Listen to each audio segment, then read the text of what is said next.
3 வேட்பாளர்களுக்கும் நான் கோரிக்கை வைக்கிறேன்.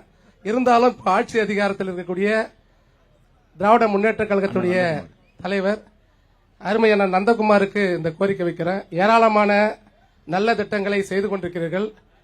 சமீபத்தில் அணைக்கட்டு மேல் அரசம்பட்டு கூட அணை கட்டக்கூடிய பணி துவங்கி இருக்கிறீங்க, வரவேற்கிறோம். ஆனா விவசாயிகளுடைய நீண்ட கால பிரச்சனையாக இருக்கக்கூடிய குடியாத்தம் தொகுதிக்கு உட்பட்ட பேர்ணம்பட்டு பத்திரப்பள்ளி அணை என்பது துவங்கப்பட்டு நின்று போயிருக்கிறது.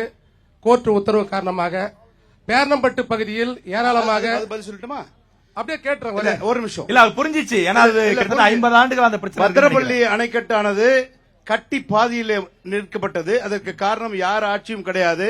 சந்திரகிரி கன்ஸ்ட்ரக்ஷன் என்கின்ற ஒரு கேரளத்தை நிறுவனத்தை சேர்ந்த ஒரு கான்ட்ராக்டர் எடுத்து அவர் கோர்ட்டுக்கு போயிட்டாரு. கோர்ட்டுக்கு போன பிறகு 5 வருட காலமாக சகோதரி அமுலு விஜயன் அணைக்கட்டு சட்டமன்ற உறுப்பினராக இருக்கின்ற பொழுது இல்ல இப்போ இந்த 5 வருஷம் போய் நாங்க பேசணும். ஆர்பிட்ரேஷன் போயிட்டாங்க குடியாத்தம் சட்டமன்ற உறுப்பினர். ஆர்பிட்ரேஷன் போன பிறகு இப்பொழுதுதான் ஒரு 10 நாளுக்கு முன்னாக அவர் கேட்டதோ 50 கோடி, அவர் கேட்டது 50 கோடி.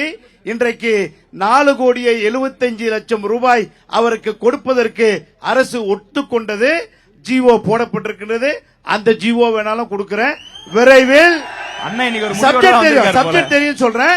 விரைவில் பத்திரப்பள்ளி அணை மீண்டும் பணி துவங்கப்படும். பத்திரப்பள்ளி தொடங்குச்சுன்னா மோர்தானா பத்திரப்பள்ளி நம்ம ஆண்டியப்பனூர் அணை இங்க இருக்கக்கூடிய அரசு வேலூர் அடுத்தது. நன்றி.